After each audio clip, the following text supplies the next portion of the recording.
Então, primeiramente, bom dia, né, a todos. Vamos dar continuidade aqui ao nosso estudo semanal. Toda semana a gente faz uma leitura, continuando o que a gente viu na semana anterior a respeito do livro Evangelho segundo o Espiritismo, né? Nessa semana, nós vamos dar continuidade ao capítulo 12, Amai aos vossos inimigos, e o tema de hoje está lá na seção da Instrução dos Espíritos, e é o tema da vingança.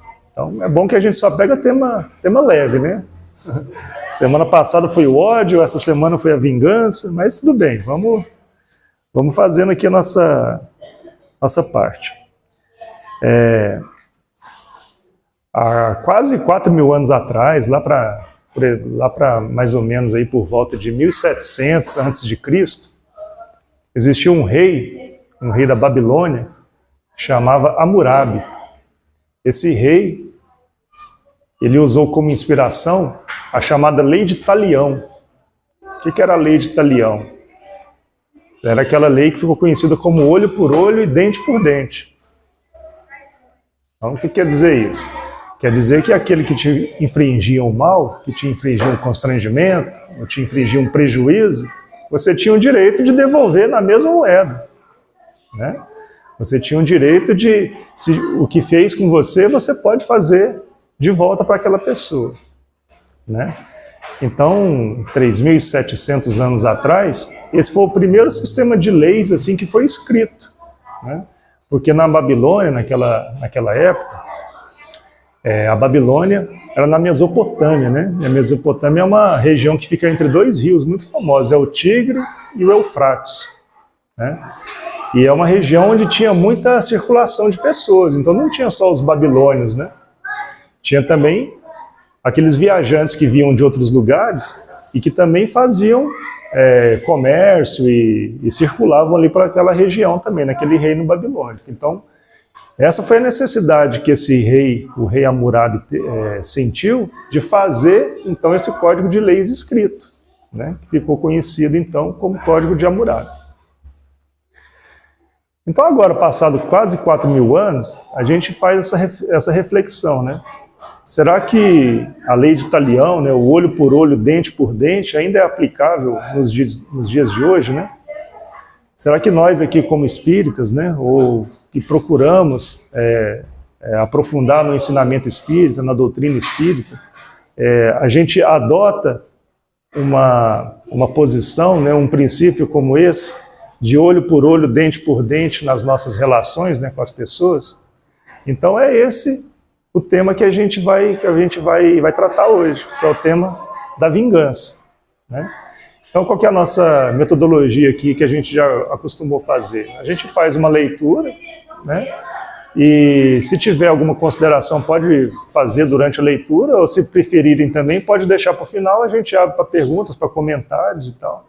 E sempre lembrando que isso aqui não é uma situação assim, uma palestra, na verdade é uma conversa, né? Onde a gente fica aqui como uma espécie de um facilitador, mas não tem ninguém ensinando ninguém aqui não. Aqui a gente está aprendendo juntos, né? O que a doutrina espírita pode trazer para a gente. Então eu passo aqui a primeira leitura e a gente tem esse acordo. Se quiser fazer uma intervenção, pode, a qualquer momento, ou se quiser deixar para o final, não tem problema também. Vamos lá. Esse texto aqui, ele foi psicografado, né? O autor dele é o Jules Olivier, em Paris, 1862. Então vejam que já tem quase 200 anos, né? 180, 178 anos aqui esse texto. A vingança. A vingança é o último vestígio abandonado pelos costumes bárbaros, que tendem a se apagar do meio dos homens. Ela é, com o duelo, um dos últimos vestígios desses costumes selvagens sobre os quais se debatia a humanidade no início da era cristã. Por isso, a vingança é um indício certo do estado atrasado dos homens que a ela se entregam, e dos espíritos que a podem ainda inspirar. Portanto, meus amigos, esse sentimento não deve jamais fazer vibrar o coração de quem se diga ou se afirme espírita. Vingar-se, vocês sabem disso, é de tal modo contrário a esta prescrição do Cristo: perdoai aos vossos inimigos, que aquele que se recusa a perdoar não somente não é espírita, como não é nem mesmo cristão.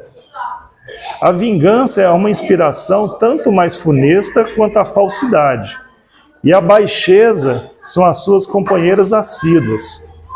Com efeito, aquele que se entrega a essa fatal e cega paixão não se vinga quase nunca a céu aberto. Quando é o mais forte, precipita-se como um animal feroz sobre aquele a quem chama de seu inimigo. Quando a visão deste vem inflamar sua paixão, sua cólera e seu ódio. Mas, o mais frequentemente, ele reveste uma aparência hipócrita, em dissimulando no mais profundo do seu coração os maus sentimentos que o animam.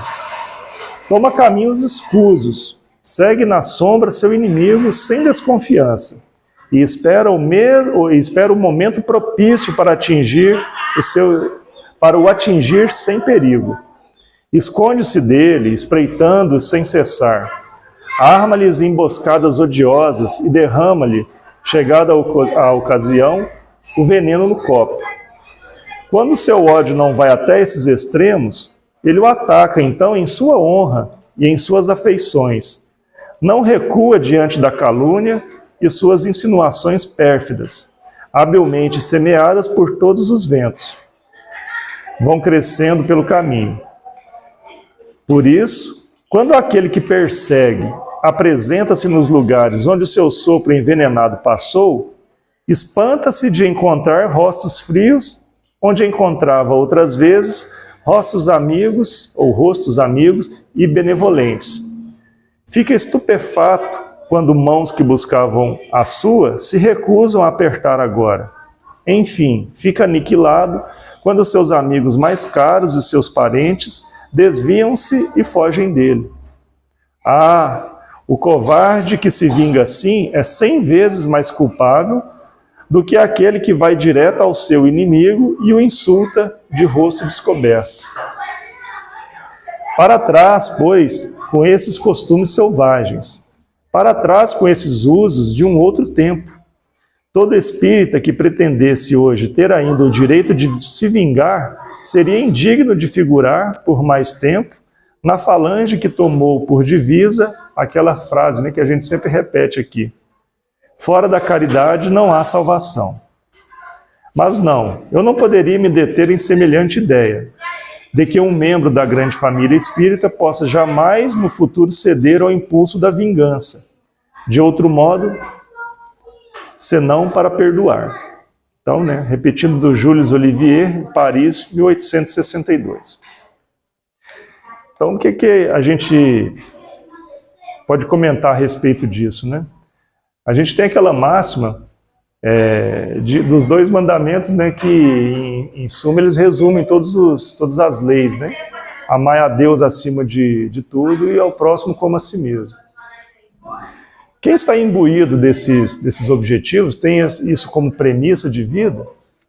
Numa situação onde ele é atacado, onde ele é agredido, onde ele é constrangido ou que leva um prejuízo financeiro que seja, essa pessoa não pode jamais tentar repelir esse erro que fizeram contra ele, cometendo um outro erro. Tem que fazer o melhor.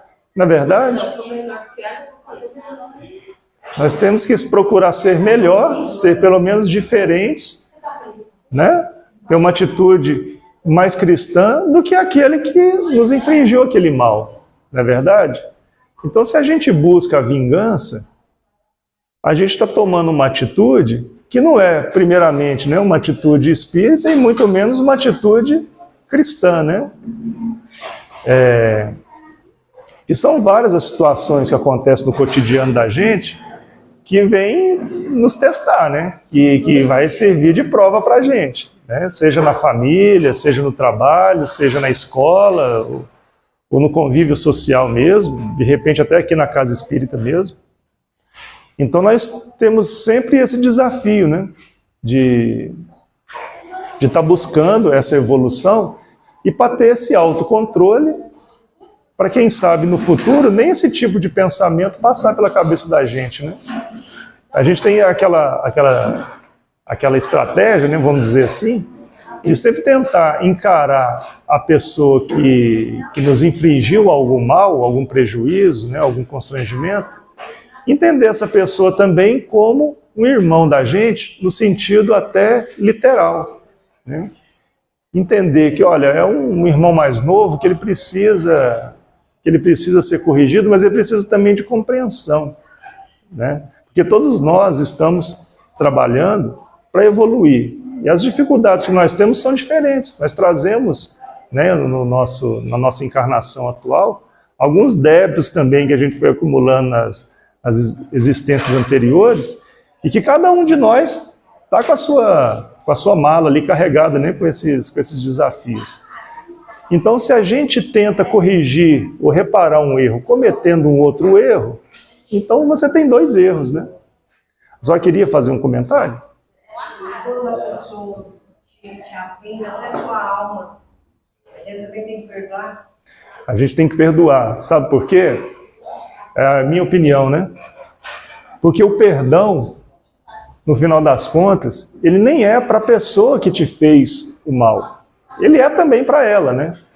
Mas o perdão é para você tirar das suas costas aquele peso, daquele mal que você sentiu, que te fizeram. É importante você saber que o perdão não implica necessariamente que você tem que conviver com essa pessoa.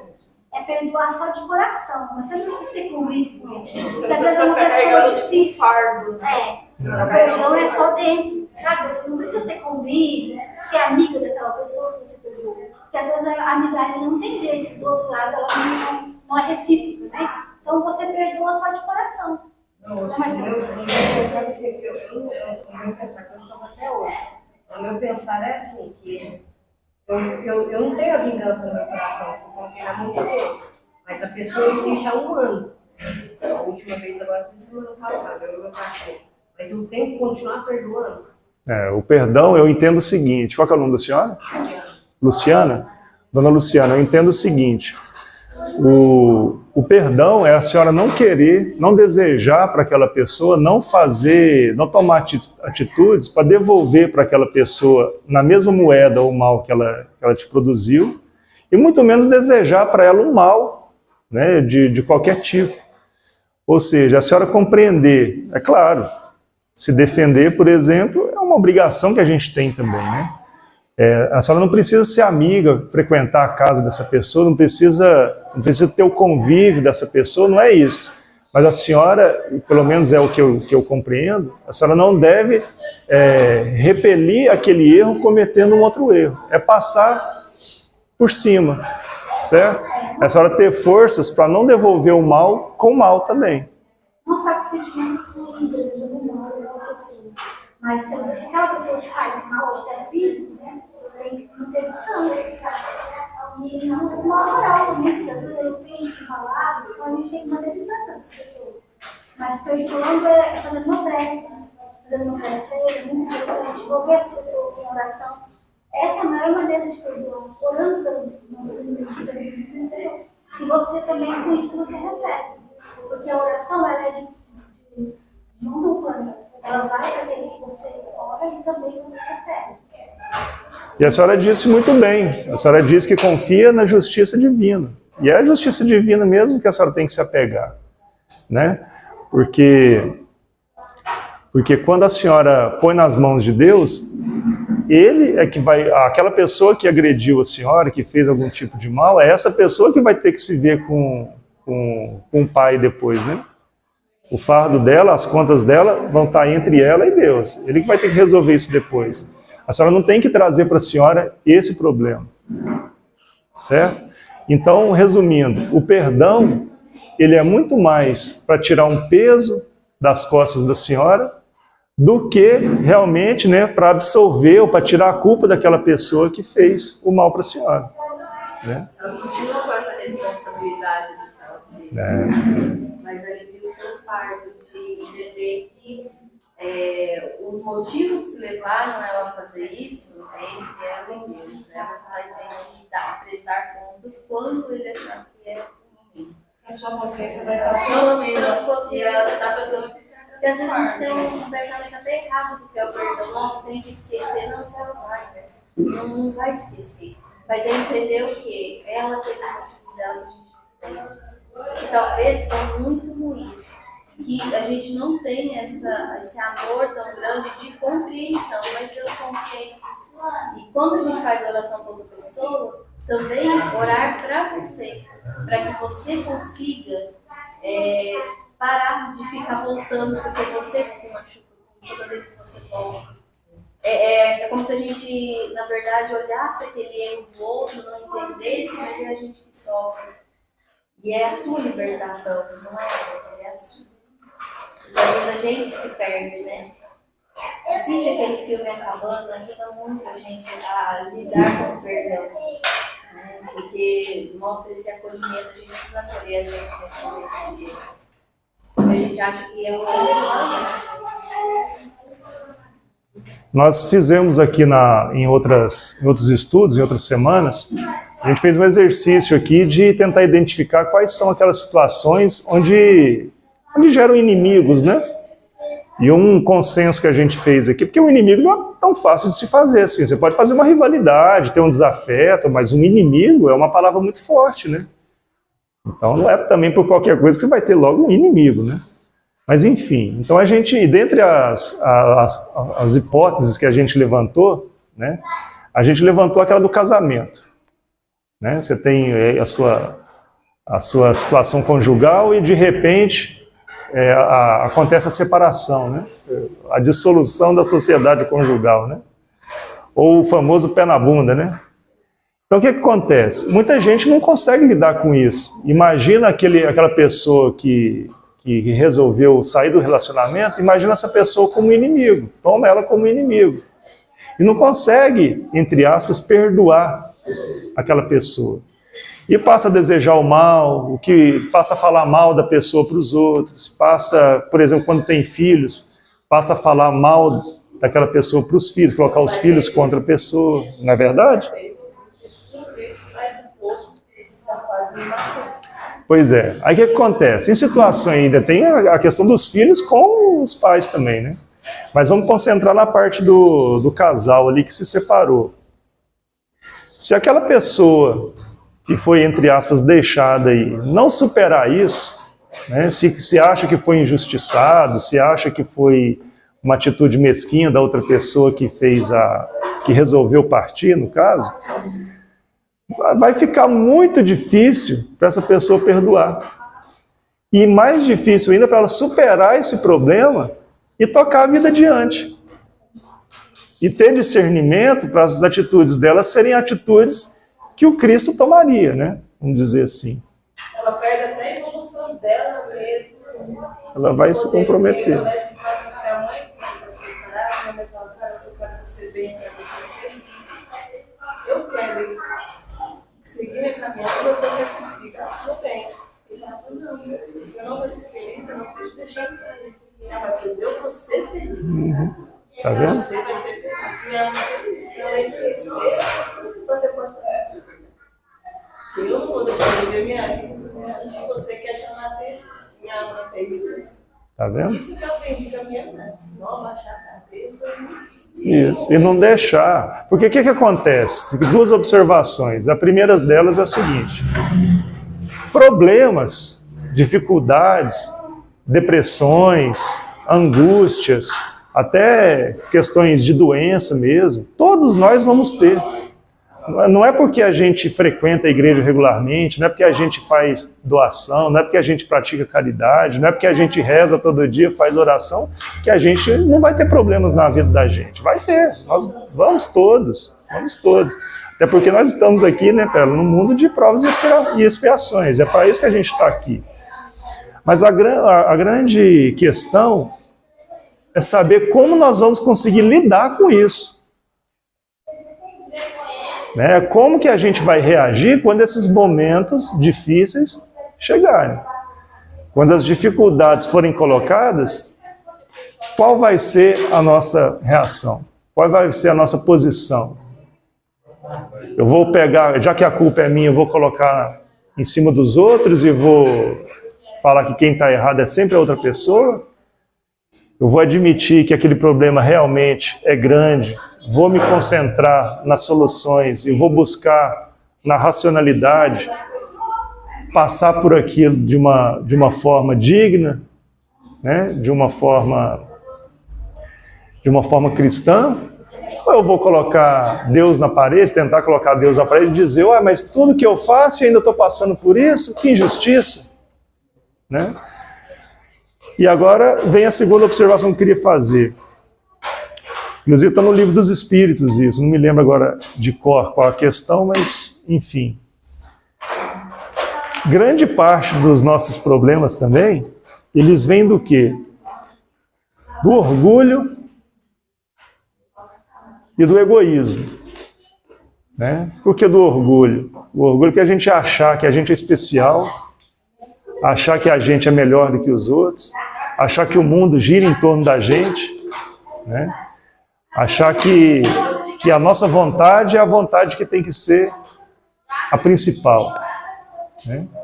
Eu entendo isso como orgulho, né? Achar que tudo meu tem que ser o melhor do que o dos outros. Né? Então são daí desse orgulho, né, deriva várias outras dificuldades que a gente tem que lidar com elas. Né? E o outro, o egoísmo, é de achar que as coisas só podem acontecer para mim ou que até pode acontecer para o outro, mas primeiro aconteça para mim. Né? Então tudo isso a gente fazendo as nossas devidas medições, né, e pesando da forma correta, a gente vai perceber que se a gente sempre fazer essa avaliação, estou sendo egoísta?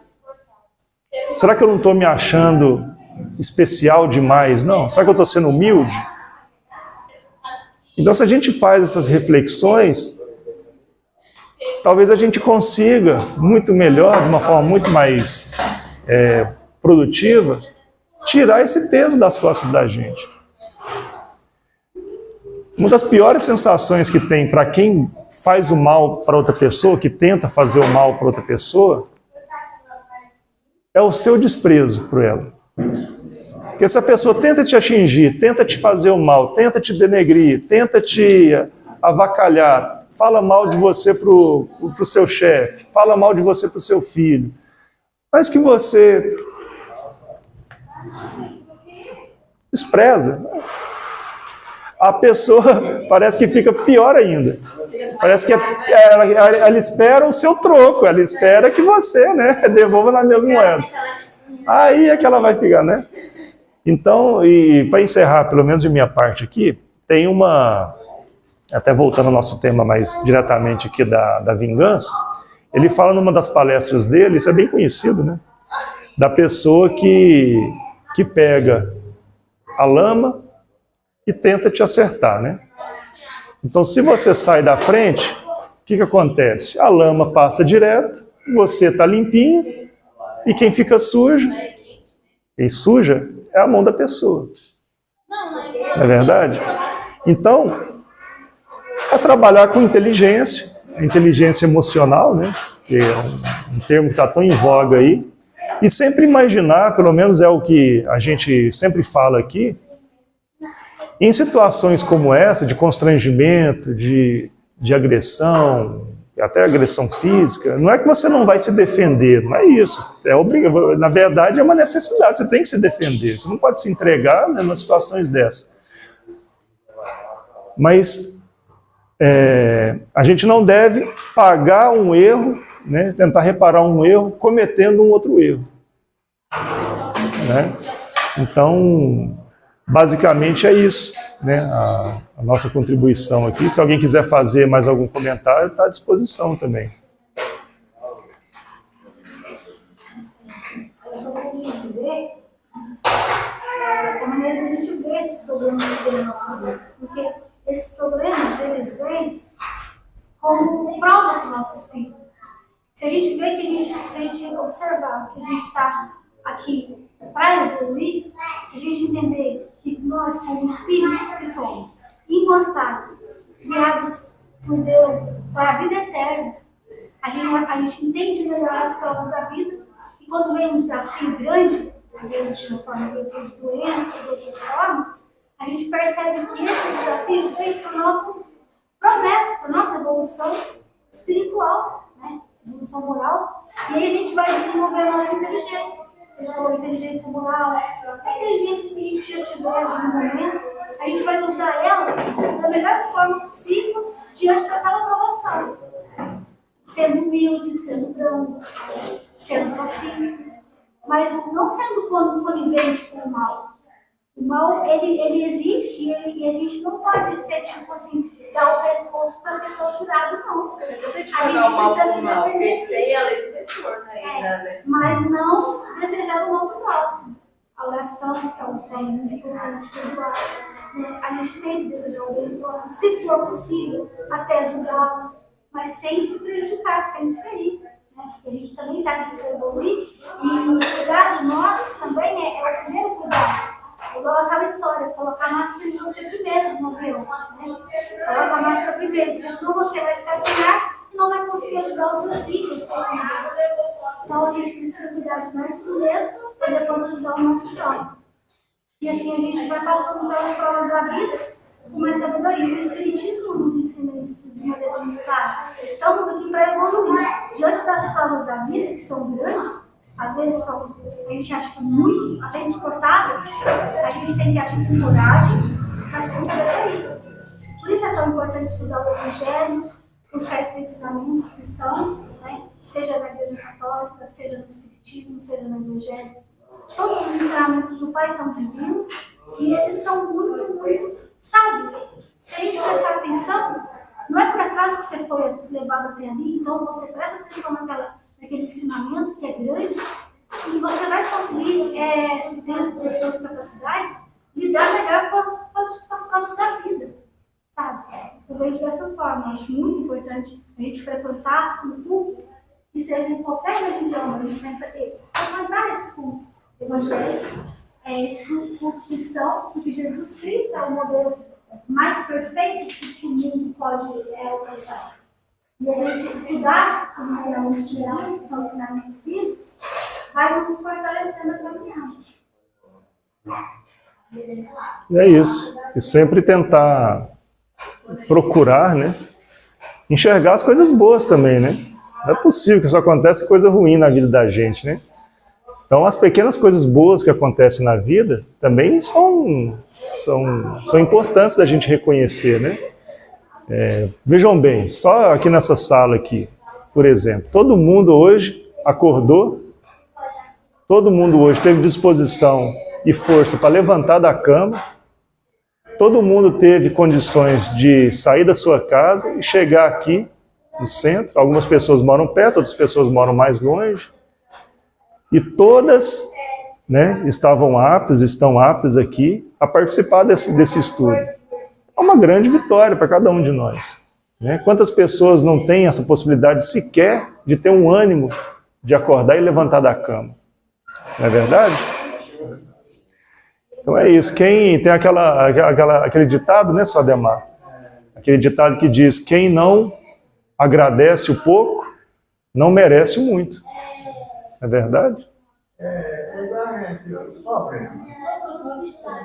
Ninguém nem aquele não tem problema. Cada um tem o seu problema para resolver. Às vezes, qualquer outro de nós, fala assim: eu estou com esse problema grande, eu não tenho dinheiro. Mas se ganhar um pouco de dinheiro, o problema triplica você. Então, o dinheiro não resolve o problema. E resolve o problema nossos corações ligados com o nosso Pai. Aí você está ligando, o problema está caindo, né? E cada vez que a gente reclama dos problemas, os problemas aumentam. Não sei se eu É isso mesmo, é isso mesmo. Eu sinto comigo. Olha só, você está ali. Nos altos do... Eu chego lá dentro, eu queria deixar ele dentro, se eu queria sair para a rua, sai que nem me deixa aparecer. Mas nessa parte aí, nós não pode problema na cabeça e falar: dinheiro vai resolver meu problema. Resolve, mas é de mais problema. Não é verdade? Esse aí é a sabedoria do seu Ademar nos altos dos seus 50 anos, né, seu Ademar? 50 anos, né? Aqui, como que é? É a idade do senhor, a sabedoria dos 50 anos do senhor. É de sabedoria, mais ou menos uns 30, uns 40 anos por aí, mas eu não aprendi nada ainda não. Não. Eu quero aprender. Mas de idade 77, né, que você Eu disse? estou no livro, o nome do livro aqui que eu estudei, vou procurar ver se eu achar, eu vou trazer para você ver. Quem o problema que o dinheiro traz na vida nossa? Traz muito problema. Principalmente pensa assim, de dinheiro faz tudo na vida, não. Faz parte de nada. Mas nós já estamos avançados da hora, já extrapolamos nosso tempo. Mas alguém quer fazer alguma consideração, alguma contribuição? Não?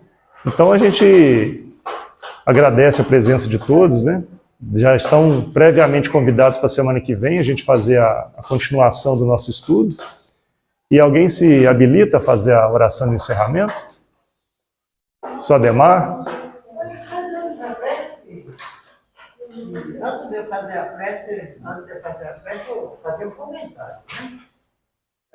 Porque muita hora, né, eu sofri muito no começo, mas eu não me entreguei.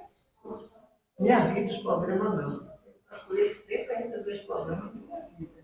Hoje, eu não estou frequentando mais o centro como frequentar pela distância que eu moro. Mas eu tenho vontade. E se Deus quiser, eu vou voltar. Vai dar certo, Ademar, vai dar certo. Então vamos levar nosso pensamento fora e agradecer a Ele por essa oportunidade. E pedir a Ele o coração para resolver, ajudar a resolver os problemas das pessoas. Antes de ouvir mas Ele falou, faça o trabalho, a gente tem que adorar. Então, vamos agradecer o nome. Os que estais nos céus, santificado seja o vosso nome. Venha a nós o vosso reino. Seja feita a vossa vontade, assim na terra como nos céus. O pão nosso de cada dia nos dai hoje. Perdoa as nossas ofensas, assim como nós perdoamos a quem nos tem ofendido. Não nos deixe cair em tentações, livra-nos da prática de pecado. Amém. Obrigado, Senhor.